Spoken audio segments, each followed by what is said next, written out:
So I decided to run because I have worked in public policy for the last 15 years. I worked hard before that for 6 years in Paulding County. When I moved here, every elected official was a Democrat.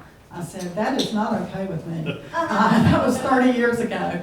We had a 42,000 population here in Paulding County, and we didn't immediately, but pretty soon we got to work to switch things around. And we were able to make it where Democrats wouldn't even run in Paulding County when I was chairman. They didn't even run for office, right, Teresa? And they said, there's no point, you can't win. And I liked it like that.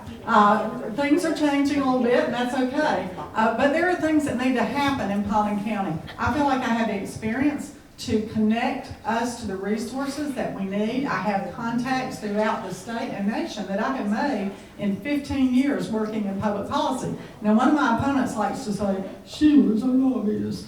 Well, guess what? I was down there at the Capitol fighting for your values. I was fighting with Americans for Prosperity, right, Alicia? For our fiscally conservative values. I was fighting against Obamacare. I was fighting against all those things at the national level as well. And then with Faith and Freedom Coalition, I fought for our values. That's what I did. I'm proud of everything I've done in public policy. Oh, you hang on to that. I've got a big enough mouth. I think folks are going to hear me just fine. I was approached about filling this seat because of the things that I have been arguing for well over 20 years now. My family and I have been out here for 28 plus years, and one day some years back, I was screaming at the TV and griping and complaining. And my wife turned around and looked at me and told me to shut up. See, that's just kind of the way she is with me. But that's a good thing. Because she told me, listen, I don't want to hear your mouth. You either stand up and do something or quit griping and complaining about it. So I decided I was going to stand up and start doing something. So I started doing some serious volunteer work. Got involved there. Then the school board seat became available, and I ran for that. And I won that. And there are things that need to be done here in Paulding County, things that need to be understood a little bit better in terms of what needs to happen and what should happen and what can happen. In terms of the county management being better, in terms of the relationship between the school board and the board of commissioners being better. And I think we're going to probably get into that here a little bit more, so I'll wait till those questions come up. Did we forget opening statements? We probably did. We'll just save it all for closings. Do you want to make one? No. We're good. If you want Close to. it out. Yeah, we'll close it out. Yeah. All right, we're going to ask a couple questions we didn't get to in the first one, so we're going to catch you off guard here. What would you do? Give me 3 things you would do to help reduce the property tax burden here in Paulding County on homeowners. I love that question because that's been my first part of my platform is Prosper Paulding County. We have got to do what it takes to get commercial development. We're way out of balance. Our commission chairman told us that we have 93% residential to 7% commercial. That is not okay. It hurts our bond rating for Paulding County. So the 3 things I would do are commercial development. But what that involves, though, is getting sewer in. Like, let's say on the 92 corridor, we got the road all torn up there anyway. We're making it 6 lanes wide. Perfect place for commercial development right there.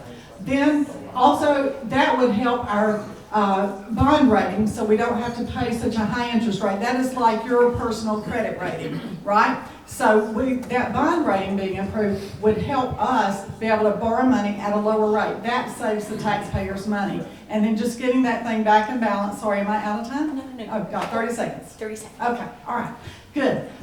Because that's just super important. We've got to get our crime rate down as well. And somebody said somewhere that I was not about law enforcement. That is pure baloney, I'll just put it nicely. For the very first thing I did when I decided to run is I called up our sheriff, Gary Gullich, and I said, what do you need to help law enforcement? And so we have to get crime under control. When I was coming in late last night, I saw where someone had been stabbed at the racetrack. What? In Paulding County? You know, these things ought not to be so. And so we've got to do some things about law enforcement too. Thank you. Same question. So 3 things specifically. Number 1, we've got to expand the economic base. We've got to expand that tax base. And once we have those things done, well, we need to make sure that all of those funds and everything are being allocated. Where those things get allocated to, we got to reduce the property taxes on homeowners. They carry way too much of the weight. I'm one of them of paying the taxes here in Paulding County. Number 2, when we do that, well, then I guess it's 1 and 1A, if you will. Okay, the sheriff's office, they got to get the money they need. Okay. And I'm not talking about just for today. Fine, we meet today's need. Fine, today's need is met. What about tomorrow? What about 10 years? What about 20 years? We got to start thinking about tomorrow, not just 10, 20, 30. We got to be thinking 50 years down the road at a minimum if we're going to start doing these things. Now, how do we increase that tax base? Well, we increase that tax base by getting past the idea of commercial, okay? When you have commercial stuff, it's fine. We spend our own money there. We've got lots of commercial. We spend our own money there. What we need is some industrial. We need manufacturing. We sell products here, or we build products here that sell out there, and those dollars come back here. We begin to have a greater tax base, a greater economic base, and when we have that, we use those funds, that money, to do the things that we must do. I take it everybody can hear me okay? Yeah. I'm sorry.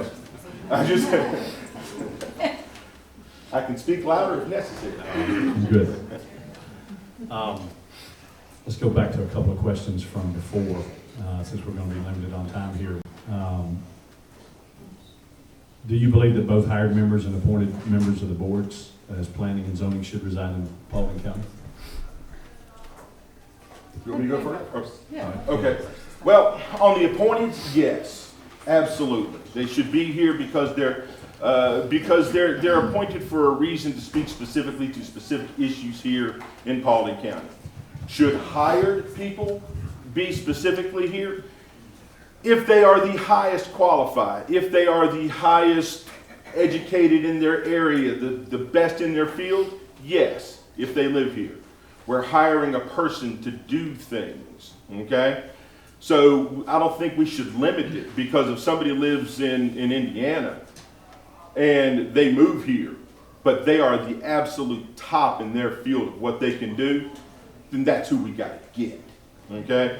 Now, whether they, so if we're hiring somebody, it's a whole different framework than somebody who's being appointed, okay? Because we cannot limit our own talent field, okay? Because it makes us feel better about something, okay? Great, you can feel better about it all the time, but you wind up shooting yourself in the foot anyway. That's no good. So, volunteers, appointments, yes. They're the ones that are going to have the eyeballs on the ground every day, have that input. But if we're hiring somebody that's got to develop that plan, execute that plan, develop that plan, oversee the plan, and everything else, we need the best in the business. Okay, first of all, I think we need to change the mentality in Paulding County of standing in a bucket and trying to pick it up, and quit worrying about government jobs. All we have is government jobs in Paulding County, almost. We don't have enough other kind of jobs, and that's something I handled in the last question. But I do want to say this. Sure, if you're appointed, you should be in Paulding County. But I agree that we want to get someone who is qualified. However, I would give preference to a Paulding County resident in that case. If there were people equally qualified and they were, you know, if somebody lived in Cobb and somebody lived in Paulding, I would probably give a little preference to that Paulding County person. However, I don't think you should limit your resources. When you hire somebody for a job, no matter where you are and no matter what position you're in, I've hired a lot of people over the years. I've hired the best person for the job, the one that will get the job done. Thank you. Traffic congestion and infrastructure. are everybody's issue in Metro Atlanta. How would you solve that problem? What would you do if you're elected? How would you go about that? Virginia? Okay, well, I have certainly heard about that. I've knocked on over 1,000 doors. I think I've kind of lost count, honestly. Probably, Patty, we've knocked on several hundred since I got to 1,000, haven't we? But anyway, we have heard so much about traffic, and that is a huge problem, and it's been a problem since we moved here. Part of the issue is that we don't do things in a way that kind of makes sense to decrease the traffic congestion. For instance, while we've got 92 torn up, that's a great time to put sewer in. We don't wait until we're done with 92 and then tear up 92 to put sewer in, right? That just doesn't make sense. And so that's some of the stuff that goes on, and that's not unique to Paulding County, it goes on everywhere, but that's one thing that we need to stop doing. We need to be a little bit more sensible about how we plan things. Then the other thing is, there's roads that need to be widened, but we have to cut back the growth. And I'm gonna tell you, if one person in this race gets elected, and I'm not gonna be negative toward anybody, I've said that from the get-go, but this is just a fact. We don't need 3 people in the building industry on a 5-person commission, period. Well, again, it all comes down to the money. And yes, when you're gonna build, when you're gonna have a plan, especially for building, for construction, for bringing in, for developing properly, developing residential, commercial, industrial, manufacturing, warehousing, the whole thing. You don't start on the ground. You start 10 feet underground. You gotta put the pipes in the ground. You gotta put the lines in the ground. You gotta get all this stuff done in advance. Now, the traffic issues, Paulding County has 1,000 miles of county roads, and there's about 100 miles of state roads here in Paulding. Right now, south of Bill Carew, going out to Douglas County, going out to I-20. Same thing is going to happen on Macklin. Hopefully it'll be done by late summer or fall of next year. It's going to be 4 to 6 lanes, depending on where you're at, all the way out to 75, okay? These traffic issues right now, once everything is completed on Macklin, if we can also do an expansion along Poplar Springs Road between 278 and Macklin Road, we could literally have an entire loop around the Hiram Business District, the Hiram Business Corridor right there. And so, that would be a very smart thing to do. Talk about alleviating traffic. All of that through traffic and everything can start taking that bypass. Can actually start coming back out of Cobb County and everything. I got just 10 more seconds. One of the things that I want to do is when we bring in the industrial and we bring in this manufacturing and everything that's already begun, one of the things we're going to be able to do is reduce that 90% number of people that travel outside this county to work and have them work right here. That alone is going to help the traffic. Thank you so much for that. Okay. Virginia, you want 15, 20 extra seconds? No. Okay. All right, we're running out of time, so we're going to start with our closing statements. Sorry, we're just at a hard stop here.